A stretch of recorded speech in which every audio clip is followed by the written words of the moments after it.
Esselamu Aleyküm değerli Müslümanlar. Yine İbrahim Desuki Hazretlerinden Öğütler kitabından okuyacağız.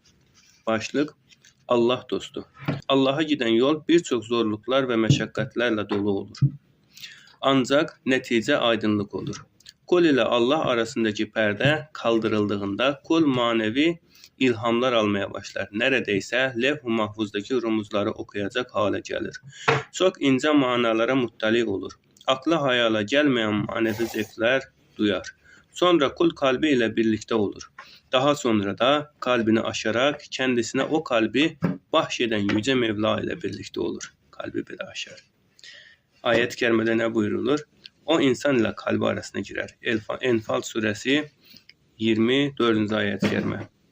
Kul masivayı terk edince lisanı açılır. Buna rağmen gerek zahiri gerekse batini amelleri yapmaktan geri durmaz. Bu halin sonunda Allah dostu öyle bir mertebeye yükselir ki orada hiçbir hareket ve kelam yoktur. Ondan ancak bir fısıltı duyabilir.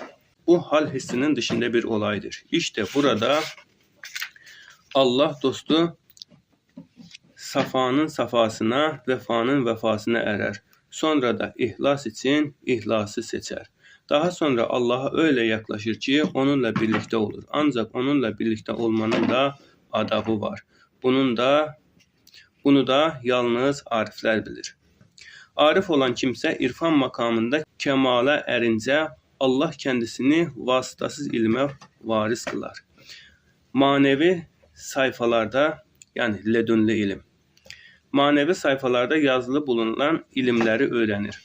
Onların rumuzlarını anlar. Hazinelerini bilir, tılsımlarını çözer, ismini ve resmini görür. Ve Allah kendisini noktalarda gizli olan ilimlere bile muttali kılar. Eğer insanlar inkar etmeyecek olsalardı akıllara hayranlık veren bu hususları açıklarlardı. Onlar ibarelerin işaretlerini anlar ve yabancı dilleri bilirler. Yine onlar harflerin üstün ötre ve esrenin hatta harekelerinin bile manalarını bilirler vesaire vesaire. Çok uzundur değerli Müslümanlar. Allah'a emanet olun. Selametle kalın. Velhamdülillahi Rabbil Alemin.